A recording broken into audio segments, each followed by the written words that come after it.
et bienvenue dans cet épisode spécial du podcast Résilience, qui est le fruit d'un partenariat entre Résilience Association et l'entreprise à impact social Chance. Mon nom est Joëlle Payom, je suis la fondatrice de Résilience et l'animatrice principale du podcast. Donc bonjour, je suis Philippine de Saint-Exupéry et très heureuse d'être ici avec vous pour cet échange. Je suis directrice pédagogique chez Chance. Donc Chance est une start-up à impact social dont la mission est d'œuvrer pour l'égalité des chances professionnelles et d'en faire une réalité. Et pour ça, nous sommes un système d'orientation et d'entraide professionnelle pour aider chacun et chacune à trouver sa juste place dans le monde du travail. C'est un épisode spécial qui est enregistré dans le cadre de la première édition de la Journée internationale contre le harcèlement et pour l'inclusion dans le monde du travail. Pour cette première édition, elle se tiendra à Genève le 24 mai prochain. Et cette journée internationale est une initiative qui a été lancée par Résilience en partenariat avec l'association Fondation Structurelle et ainsi qu'avec le soutien de plusieurs institutions et personnalités, dont notre invitée du jour, Elisabeth Moreno. Donc nous avons l'immense plaisir de nous trouver aujourd'hui avec cette grande dame, Elisabeth Moreno, ancienne patronne dans le domaine de la technologie. Elle a été à la tête de Lenovo France ainsi que de la division Afrique de Hewlett-Packard, ex-ministre française de l'égalité femmes-hommes et désormais présidente des leaders engagés et inclusifs en action. C'est une femme très occupée qui a pourtant accepté d'endosser le rôle de marraine de la Journée internationale contre le harcèlement et pour l'inclusion dans le monde du travail. Je lui en suis extrêmement reconnaissante. Bonjour Elisabeth Moreno. Bonjour Joëlle Payom. Bonjour Philippine de Saint-Exupéry. Je suis tout à fait ravie d'être avec vous. C'est un plaisir pour moi d'accompagner de telles actions et je veux vous en féliciter. Merci infiniment. Elisabeth, j'ai coutume de commencer les interviews par une question simple. Comment allez-vous ? Je vais bien. Je vais bien et ça peut paraître étrange dans un monde avec autant de transformations, de changements, de mutations qui créent un certain nombre d'inquiétudes, d'anxiétés. Mais moi, j'ai toujours, mon parcours de vie a fait que je crois que les choses peuvent toujours aller mieux. Je suis une optimiste, mais invétérée.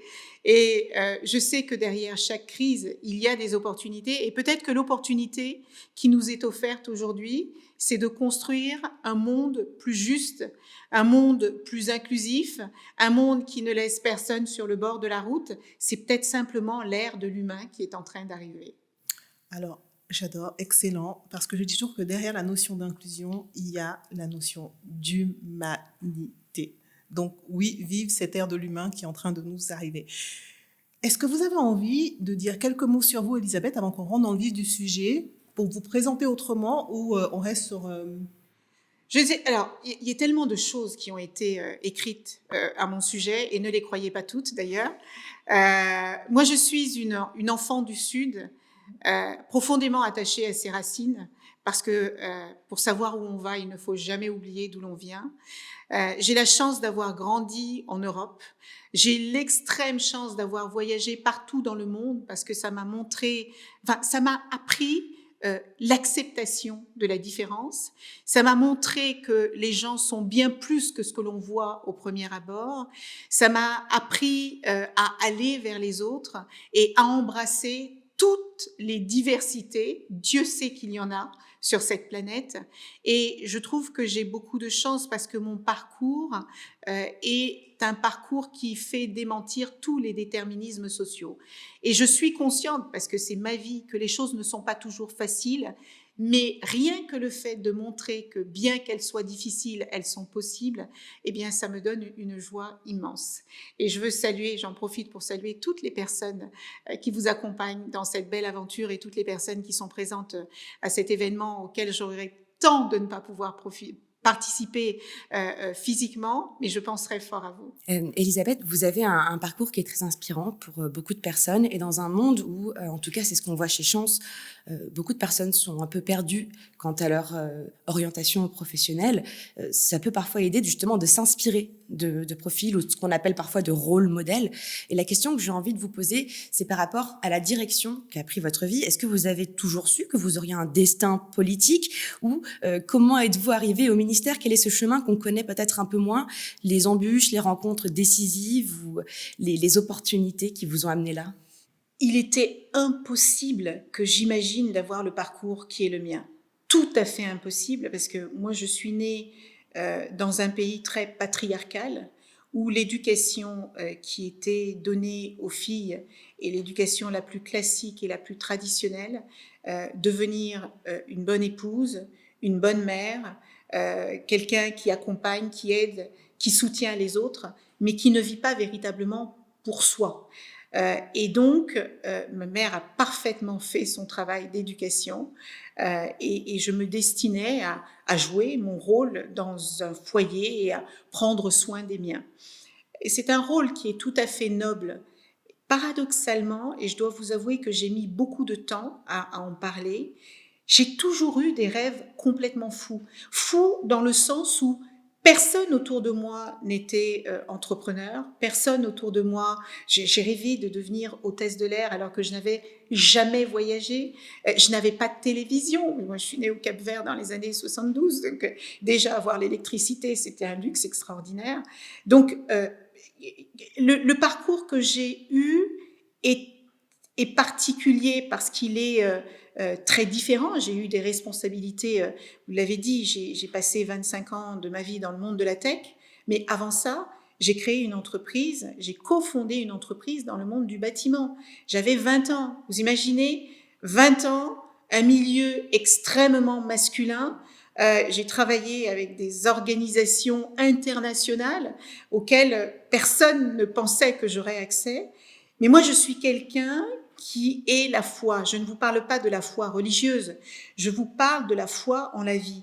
Et je pense que tous les défis auxquels j'ai été confrontée, tous les drames de ma vie m'ont montré que la vie était pleine de surprises, que rien n'est jamais écrit et que vous pouvez ne pas décider d'où vous naissez, de quel genre est le vôtre, de quelle couleur de peau est le vôtre, mais vous pouvez choisir de ce que vous faites de votre vie. Et je ne sais plus quel est ce grand auteur français qui disait que finalement, ce que les gens font de vous n'est pas important. Ce qui est important, c'est ce que vous faites de ce que les gens font de vous.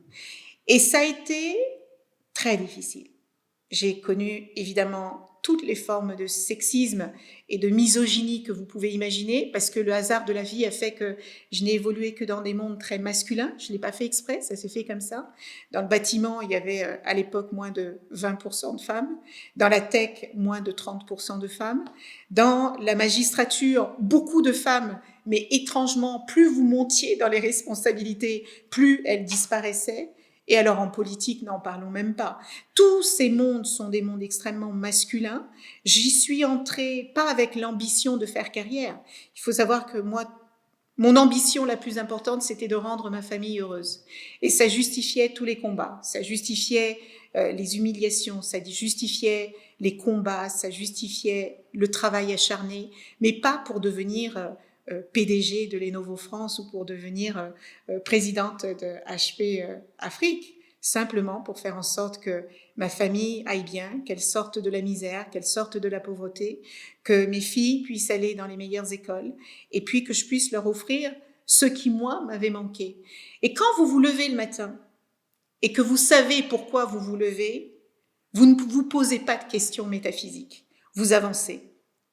Et cette mission parce que pour moi, être entrée au gouvernement de Jean Castex, c'était porter une mission, défendre l'égalité entre les femmes et les hommes, la diversité et l'égalité des chances, c'est la mission d'une vie qui m'a extrêmement honorée, qui a été extrêmement complexe, mais dans laquelle j'ai tellement appris. Alors si, quand j'étais petite fille, à l'âge de 7 ans, on m'avait dit qu'un jour j'aurais le parcours qui a été le mien, au mieux j'aurais éclaté de rire en me disant « Oh là là, mais peut-être que c'est possible !» Mais je crois que je me serais plutôt dit « Mais cette personne est folle, c'est impossible, parce que c'est pas le chemin qui est le mien, c'est pas ce à quoi on me destine. » Et c'est justement pour ça aujourd'hui que je prends la parole pour raconter aux jeunes qui doutent, qui se posent des questions, qui pensent que du fait de leur patronyme, de leur couleur de peau, de leur lieu d'habitation, de leur origine sociale, d'où viennent leurs parents, ils ne peuvent pas réussir. Je leur dis que si, mon parcours est l'exemple du contraire, et je sais que c'est difficile, je sais que c'est compliqué, mais ce qui compte, c'est que ça ne soit pas impossible. Pour aller un peu plus loin, donc si j'entends bien, et vous me dites si je me trompe, de ce que j'entends, votre famille, quelque part, vous a donné une impulsion, une énergie pour vous, quelque part, vous battre un peu pour eux et pour les autres. Mais concrètement, quel conseil vous donneriez à quelqu'un qui croit que le déterminisme est plus fort que lui et étape par étape, un peu casser ses barrières? Est-ce que c'est bien s'entourer? Est-ce que c'est croire en soi? Concrètement, d'abord, il faut savoir ce qu'on veut. Okay. Tant que vous ne savez pas ce que vous voulez, vous ne pouvez pas atteindre votre cible. C'est comme si vous êtes un tireur à l'arc et puis que un jour vous voulez toucher cette cible-là, le lendemain celle-ci, le surlendemain. C'est pas possible. Tout ça demande du temps et de la construction. Aujourd'hui, moi je suis fascinée par l'intelligence de notre jeunesse, par leur force de caractère, par leur envie de soulever des montagnes. Ma génération n'a pas connu de Greta Thunberg, ou n'a pas connu de Malala, ou n'a pas connu. Ces jeunes sont extraordinaires dans leur engagement. Et vous savez pourquoi? Parce qu'ils savent ce qu'ils veulent et ils savent ce pourquoi ils se battent. Une fois que vous savez ce que vous voulez, il faut évidemment savoir vous entourer. Parce que, y compris les personnes qui vous aiment le plus au monde, elles auront peur pour vous. Et parfois, elles chercheront à vous protéger. Et en cherchant à vous protéger, elles réduiront vos rêves. Parce qu'elles vous diront, mais ça, c'est pas pour nous. Parce qu'il y a tellement de personnes malveillantes qui nous entourent, qui ne veulent pas que nous réussissions, parce que ces personnes-là ont échoué, et que c'est beaucoup trop douloureux pour elles de vous voir réussir là où elles ont échoué. Et c'est pour ça que je vous dis que c'est fondamental que de suivre vos intuitions, que d'avoir les personnes autour de vous qui vont vous aider, vous accompagner dans votre voyage, parce que la réussite est un voyage, des personnes qui vont croire en vous parfois plus que vous ne croyez en vous-même, et qui vous diront, tu sais, ce voyage va être magnifique, mais il va être semé d'embûches. Et quoi qu'il arrive, je serai là pour toi. Et si tu tombes, parce que tu tomberas, je serai là pour te relever. Vous imaginez un bébé qui apprend à marcher et qui tombe 3, 4, 10, 15 fois et à qui les parents disent « Oh là là, arrête d'apprendre à marcher, reste dans ta poussette, ne bouge plus. » La vie est pleine d'embûches et ces embûches vous renforcent. Elles vous apprennent des choses dont vous avez besoin pour atteindre les objectifs que vous vous fixez. Donc, ayez un objectif clair, sachez vous entourer de personnes bienveillantes, soyez déterminés et suivez vos intuitions et ne lâchez jamais vos objectifs des yeux et rêvez grand, parce que plus vous rêverez petit, plus vous atteindrez des petits objectifs. Plus vous rêverez grand, plus vous avez des chances de faire de grandes choses. Et je ne sous-estime pas les difficultés auxquelles on peut être confronté. Je ne suis pas quelqu'un d'utopiste, je suis quelqu'un d'idéaliste. Vous pouvez imaginer combien je connais toutes les formes de discrimination qui puissent exister. Mais vous savez, il y a des personnes qui partent du fond de la mine et qui font des choses extraordinaires simplement parce qu'elles ont foi en elles. Et quand vous avez foi en vous, vous trouvez des personnes qui ont foi en vous. C'est extrêmement important. Et c'est justement en fait la base de la méthode Chance, se reconnecter à ses envies profondes et également atterrir finalement sur un projet professionnel, une vision claire et faisable, bien s'entourer comme vous dites, mais que faire? Et c'est pour ça que Chance est aussi un système d'entraide quand on n'a pas dans son réseau les bonnes personnes qui peuvent nous ouvrir les bonnes portes pour aller là où on veut aller. Alors, vous savez, ma mère était femme de ménage et mon père travaillait sur les chantiers. En termes de réseau, je vous laisse imaginer la limite que cela sous-entendait. Mais il y a quelque chose d'assez magique dans la vie. Et aujourd'hui, encore plus qu'avant, parce qu'à mon époque, il n'y avait ni LinkedIn, il n'y avait pas Instagram pour faire des rencontres de personnes incroyables, il n'y avait pas Internet pour écouter des conférences de professeurs extraordinaires, il n'y avait pas tout ça. Moi, tout ce que j'avais, c'était des professeurs qui, alors même que j'étais une élève, je faisais pas partie du top 5 de la classe, mais j'étais une élève volontaire. Je posais des questions, je demandais de l'aide, je montrais que j'avais envie. Et il y a quelque chose d'assez magique dans la vie, c'est que quand vous savez ce que vous voulez, quand vous racontez ce que vous voulez faire, quand vous partagez vos objectifs et vos ambitions, vous trouvez toujours quelqu'un pour vous tendre la main. Et c'est extrêmement important, non seulement de savoir dire ce que vous voulez, mais c'est aussi important d'accepter les mains tendues.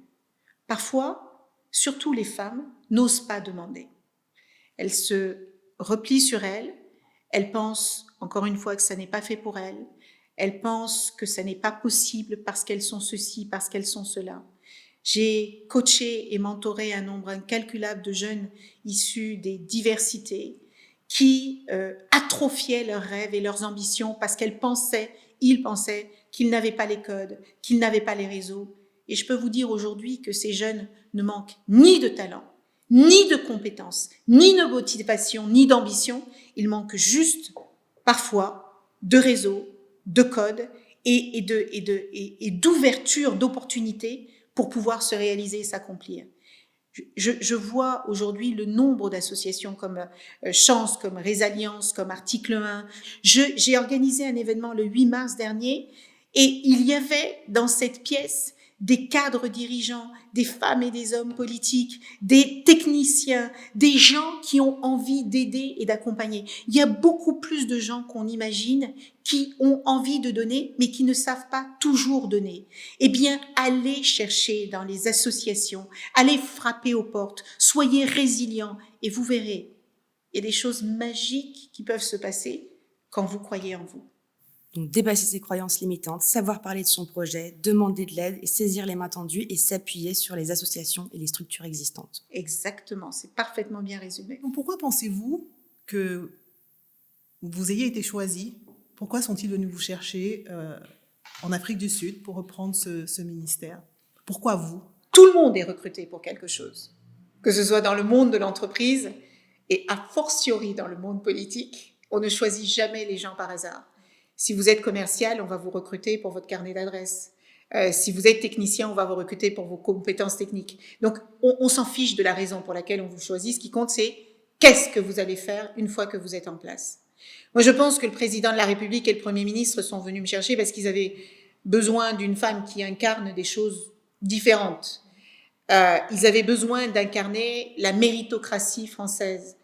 À un moment où l'ascenseur social commence à se rouiller, où quand vous êtes enfant d'ouvrier, il faut attendre 3 générations pour espérer devenir cadre moyen, à un moment où les jeunes, alors même qu'ils ont des diplômes, peinent à trouver leur place dans le monde de l'entreprise, à un moment où les inégalités sont croissantes, je pense qu'ils avaient besoin de montrer que la bouteille n'est pas que vide, il y a aussi du plein, il y a aussi des possibles. Et je pense que c'est ce que raconte mon parcours. Et une femme qui réussit dans le milieu entrepreneurial en étant partie de rien, en n'ayant ni code, ni réseau, etc., ils avaient besoin de raconter que cette histoire est possible. Mais je ne veux pas être l'arbre qui cache la forêt. Des histoires comme les miennes, il y en a beaucoup. On a juste besoin de les montrer parce que les représentations signifient quelque chose. Moi, je crois beaucoup au rôle modèle. Si on avait davantage de rôle modèle, si on avait davantage mis en lumière les femmes qui ont réussi dans l'histoire, peut-être qu'aujourd'hui, les jeunes filles se poseraient moins de questions quant à leur possibilité d'aller dans l'espace, quant à leur possibilité de devenir médecin, de devenir ingénieur, de devenir astrophysicienne, de devenir chef d'entreprise, de devenir... Voilà, c'est très bien que les femmes soient dans les métiers du soin, qu'elles soient dans les métiers des services, qu'elles soient dans les métiers éducatifs. C'est très bien, il en faut. Mais il faut autant de femmes que d'hommes dans ces métiers-là. Et les représentations ont un sens. Donc peut-être qu'à ce moment-là, je représentais le symbole de la méritocratie française, de la réussite des femmes dans le monde de l'entreprise, parce que les femmes, ça n'est pas que la violence, ça n'est pas que la fragilité, ça n'est pas que la tristesse, ça n'est pas que le désespoir. Les femmes, c'est l'espoir, c'est la réussite, c'est la beauté, c'est la force, c'est la vibration. Les personnes issues de la diversité créent des entreprises,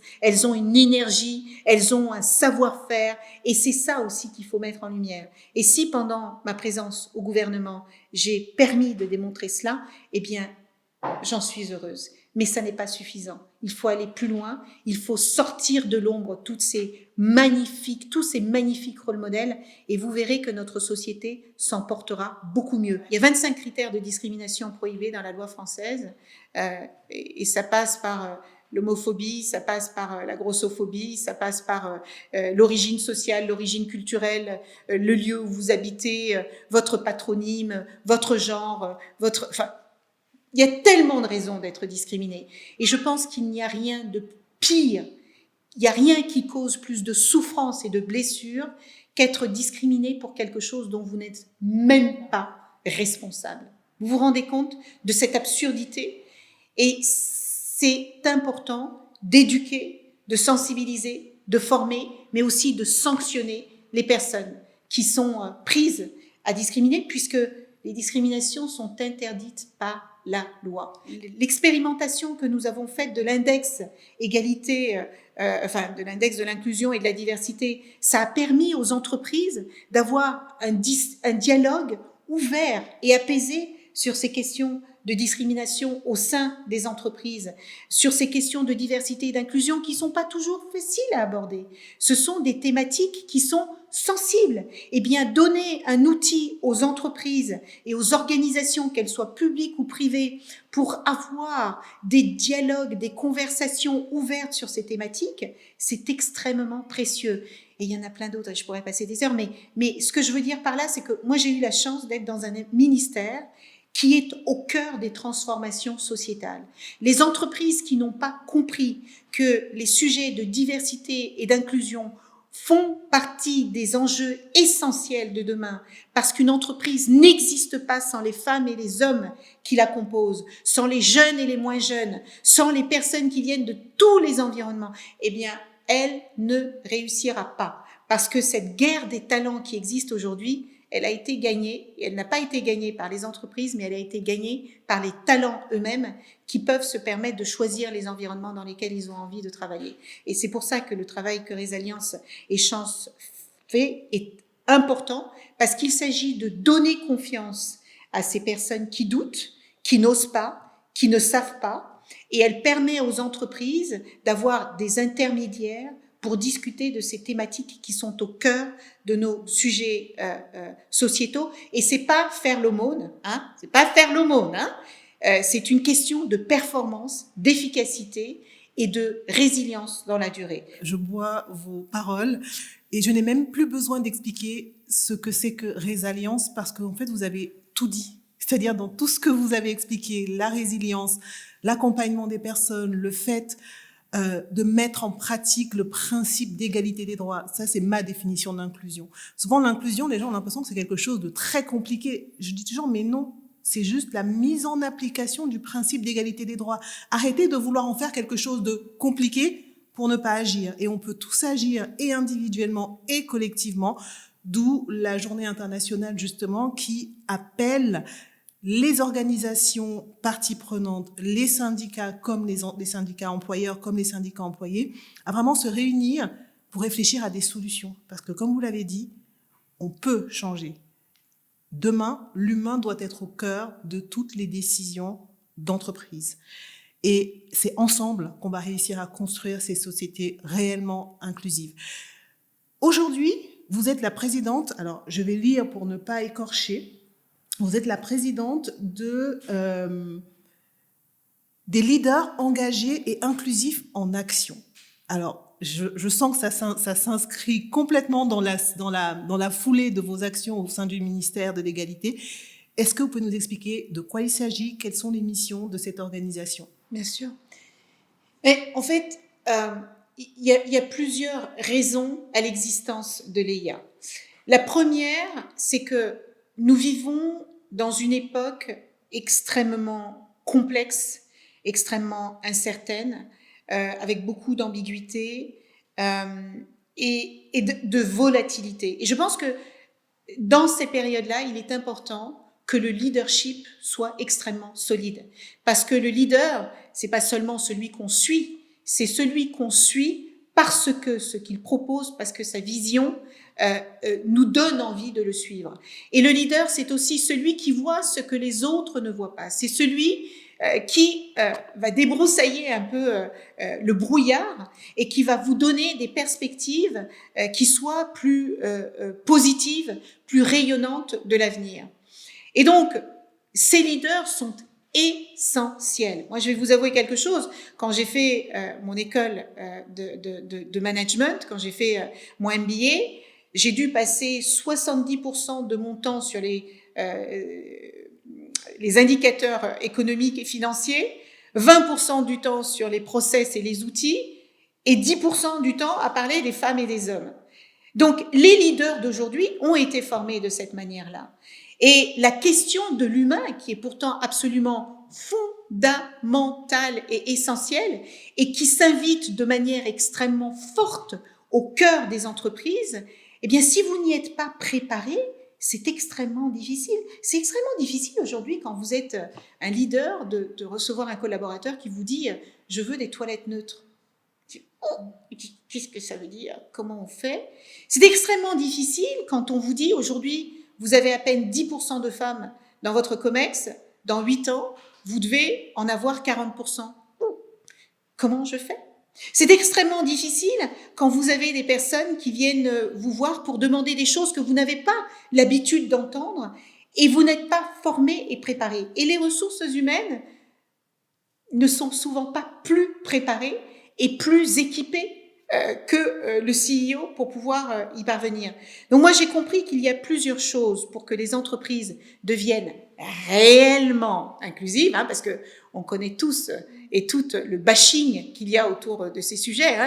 Des leaders qui, la main sur le cœur, vous disent « mais bien sûr que je suis une entreprise inclusive ». Et finalement, quand vous regardez les chiffres, quand vous regardez les données, vous vous rendez compte que, de quelle inclusion est-ce qu'on parle. Et donc, si on veut attirer les talents, si on veut faire de la place à cet humain au centre des organisations, il y a 3 éléments essentiels. Le premier, c'est un CEO qui incarne les valeurs de l'entreprise, pas pour cocher une case RSE à la fin de l'année fiscale et dire « oh, c'est fait », mais qui incarne véritablement les valeurs de l'entreprise qu'il dirige. La deuxième chose, c'est qu'il embarque son COMEX et son CODIR, c'est-à-dire que, au même titre qu'il a des techniciens dans ses organisations, qu'il a des CFO, qu'il a des CMO, qu'il a des CDO, il doit aussi avoir des personnes qui comprennent véritablement les questions de diversité et d'inclusion. La troisième chose, c'est que c'est pas des actions one shot. Ce sont des plans sur la durée. Vous ne pouvez pas, pour faire joli, à un jour international des droits des femmes, faire une opération extraordinaire, être dans tous les médias, et puis le lendemain, hop, on passe à autre chose. Non, il faut un plan d'action sur la durée, parce que ces sujets prennent du temps, parce qu'ils nécessitent de l'engagement humain et de l'engagement financier. Parce que c'est pareil, les entreprises qui vous disent « oh là là, mais c'est essentiel ce sujet !»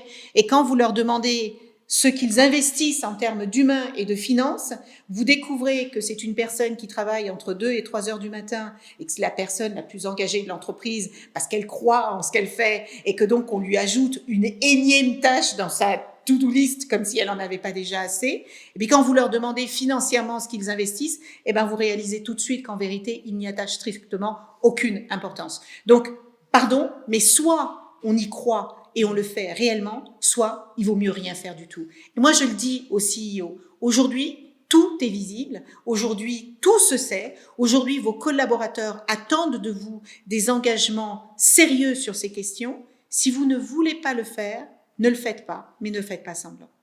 Et donc, quand vous dites soit on fait pas semblant, comment concrètement on peut s'assurer qu'un leader ou une leaduse ne va pas faire semblant et que ça ne va pas juste être des jolis mots? Vous regardez le plan d'action. Vous savez, les entreprises Et c'est ce que j'aime dans le monde de l'entreprise. Les objectifs sont toujours très clairs. C'est assez rare que vous arriviez dans votre entreprise et que vous ne sachiez pas ce qu'il faut faire pour performer. Ben, c'est exactement la même chose sur les questions de diversité et d'inclusion. Si vous avez des indicateurs et que vous suivez ces indicateurs lors des réunions managériales, au même titre que vous suivez vos performances économiques, votre rentabilité, vous saurez si le plan d'action est sérieux ou s'il ne l'est pas. Dans votre parcours à vous, après avoir géré de grandes entreprises, après avoir été en politique, aujourd'hui avec l'EIA, il y a aussi un nouveau volet de private equity avec le lancement de ce fonds dans le domaine de l'éducation et de la formation, si j'ai bien compris, prioritairement tourné vers l'Afrique. Est-ce que vous pouvez nous parler un peu plus de ce nouveau chapitre ? Quand j'accompagne des CEO ou quand j'accompagne les COMEX et les CODIR, la première question que je leur pose, c'est « Pourquoi vous existez ?» Qu'est-ce que vous apportez au monde? Parce que c'est ça le sens d'aujourd'hui. Et il y a une chose que je n'avais pas expérimentée jusque maintenant, c'est comment est-ce qu'on peut utiliser le capital, l'argent, qui est le nerf de la guerre, pour réduire les injustices. Quand vous savez qu'il n'y a que en France, vous prenez BPI, qui est la première banque publique, moins de 2% de leurs fonds sont tournés vers les entreprises créées par des femmes. Quand vous imaginez que tous ces fonds d'investissement qui manipulent l'argent matin, midi et soir, y compris celles qui se prétendent fonds à impact, quand vous regardez de quel impact on parle, vous voyez qu'elles font des actions sur l'environnement, mais l'entrepreneuriat des femmes, l'entrepreneuriat des diasporas, l'entrepreneuriat des personnes issues des quartiers populaires. Vous trouvez quoi? 1, 2, allez, si vous êtes un peu chanceux, 3 projets. Or, je le répète, l'argent est le nerf de la guerre. Henry Kissinger disait « Who owns the money owns the power ». Et vous avez tout dit. Et je pense que le fait aujourd'hui qu'on ait 20 pays dans le monde qui se partagent plus de 80% des richesses, c'est problématique. On ne peut pas dire aux gens qui viennent du Sud, restez chez vous et mourrez dans votre misère, quand 84% des richesses planétaires sont concentrées entre les mains de 20 pays. C'est problématique. Donc, il faut une meilleure répartition des richesses, meilleure répartition des valeurs, parce que ces inégalités qui sont explosives, aujourd'hui, elles ne touchent qu'une catégorie de la population, mais si ça continue, demain, c'est notre humanité qui va être en danger, parce que vous pouvez arrêter 10 000, 50 000, 100 000 personnes qui cherchent à fuir les conflits, la misère, la pauvreté, les guerres et tout ce que vous voudrez. Vous ne pourrez pas arrêter des millions de personnes qui cherchent à échapper aux conséquences du réchauffement climatique. Vous ne pouvez pas arrêter des êtres humains qui cherchent à survivre. Donc, soit on trouve un moyen de répartir les richesses planétaires différemment, soit on va tous devant des difficultés importantes. Vous avez mentionné énormément de choses intéressantes sur la dignité humaine. Moi, je vais revenir dessus. La nécessité d'agir pour que chaque individu, quelles que soient ses différences visibles ou invisibles, puisse se réaliser, notamment dans le monde du travail. Et je reviens sur la mission de Résalliance, qui est vraiment celle-là, de donner des outils aux entreprises, mais également aux employés pour qu'ils puissent se réaliser. Que faire pour permettre que ça avance? Que faire pour aider les personnes qui, malgré elles, malgré toute la bonne volonté, vous disiez, il faut être déterminé, mais il y a dans le système qui est en place aujourd'hui partout en Europe quelque chose de l'ordre du déterminisme, donc qui veut maintenir certaines populations à certains endroits. Donc comment faire pour rééquilibrer finalement le rapport de force? Et c'est ce qui a donné lieu en fait à tout ce qu'on met en place à travers les alliances. Et là, ça m'amène à une question. Pourquoi avoir accepté d'être la marraine de la Journée internationale contre le harcèlement et pour l'inclusion dans le monde du travail? Je sais tous les dégâts que le harcèlement et les discriminations peuvent causer. Je sais combien elles sont des atteintes insupportables à la dignité humaine. Je sais combien elles brisent de rêves. Je sais combien elles peuvent briser des vies. Et je pense qu'à un moment aussi crucial de l'histoire de notre humanité, il est temps de porter et d'accompagner toutes les actions qui peuvent rendre notre humanité meilleure. Beaucoup de ces sujets ont pendant longtemps été exclus du monde de l'entreprise. C'était extrêmement difficile de les aborder pour des raisons qu'on a déjà évoquées. Aujourd'hui, ça n'est plus possible parce que ces sujets s'invitent au sein de l'entreprise et que les entreprises aussi doivent devenir militantes sur ces questions-là. Parce qu'encore une fois, c'est une question de performance, d'efficacité et de durabilité. Et que je suis intimement convaincue que les entreprises qui réussiront demain sont les entreprises citoyennes. Excellent. Alors malheureusement, vous ne pourrez pas être avec nous le 24 mai prochain à Genève. Il y aura une table ronde en présence notamment de Micheline Calmiret, qui est la marraine côté suisse, en présence d'une grande personnalité de l'OMS, donc l'Organisation mondiale pour la santé. Qu'est-ce que vous pourriez dire à notre auditoire ce jour-là, qui seront, comme je vous l'ai expliqué, majoritairement des chefs d'entreprise? Je voudrais dire aux chefs d'entreprise qui nous écoutent et qui ont la chance de participer à cette belle journée, je voudrais vous dire que j'ai la conviction que le monde de l'entreprise, qui est le dernier espace du collectif, dans lequel on peut retrouver toutes les représentations de la société, a un rôle fondamental pour la transformation de notre monde. Parce que tout ce qui se passe bien rejaillit au sein de la société et tout ce qui s'y passe mal rejaillit aussi dans la société. L'entreprise devrait faire fi de toutes les différences parce qu'il n'y a qu'une chose finalement qui l'intéresse, c'est la compétence, c'est la performance et c'est l'efficacité des collaborateurs qu'elle recrute. Pour cela, elle doit justement recruter différemment. Pour cela, elle doit avoir une ouverture d'esprit plus grande. Pour celle-là, elles doivent avoir des CEO qui incarnent les valeurs qu'ils prêchent, qui donnent les directives à leur COMEX, à leur CODIR, de ce qu'ils veulent développer au sein de leur organisation. Et je sais combien elles peuvent devenir exemplaires. Les entreprises existent parce qu'il y a des choses à régler dans une société, parce qu'on a besoin de produits, de services qui vont répondre à des besoins humains.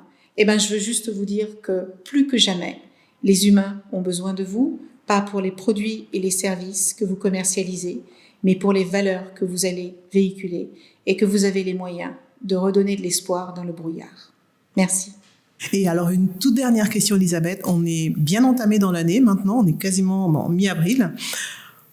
Mais je pense personnellement qu'il n'est jamais trop tard pour souhaiter des vœux dès l'instant où ils sont sincères. Alors, qu'est-ce qu'on peut vous souhaiter à vous pour la suite? Oh mon Dieu, que je continue de m'amuser. Et je vous souhaite à tous et à toutes de continuer de prendre du plaisir, de la joie et du bonheur et d'en donner autant que vous pouvez parce que finalement, il n'y a que ça qui compte. Excellent. Merci infiniment, Elisabeth, pour cet échange. Comme je vous l'ai déjà dit, vous faites partie de ces personnes qui ont inspiré la création de Résilience. Donc, pour moi, le fait que vous soyez la marraine de la Journée internationale, c'est presque comme un rendez-vous qui a été pris. Il n'y a pas de hasard. Il n'y a que des rendez-vous. Il n'y a que des rendez-vous et la force de la sérendipité, je la vois là encore. Merci pour toute cette énergie positive. Merci d'être un rôle modèle parce que oui, vous l'êtes pour nous et pour tant d'autres femmes. Et puis, je me réjouis de pouvoir partager votre message le 24 mai prochain avec les participants sur site à Genève. Et comme je le dis toujours, le savoir ne se garde pas, il se partage. Donc, partagez à volonté autour de vous.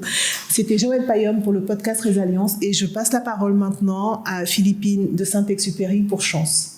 Un sincère merci, Elisabeth Moreno, pour votre partage d'expérience qui venait du cœur, très engagé et en même temps porteur d'espoir, tout en restant intransigeant, ce que vous l'avez dit est important.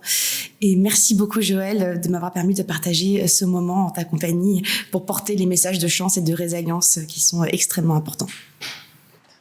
Merci à vous deux pour ce moment de partage d'une grande richesse. Je vais reprendre, chère Joëlle, ce que vous avez dit. Il y a deux choses qui, lorsqu'elles sont partagées, se démultiplient, c'est l'amour et le savoir. Merci.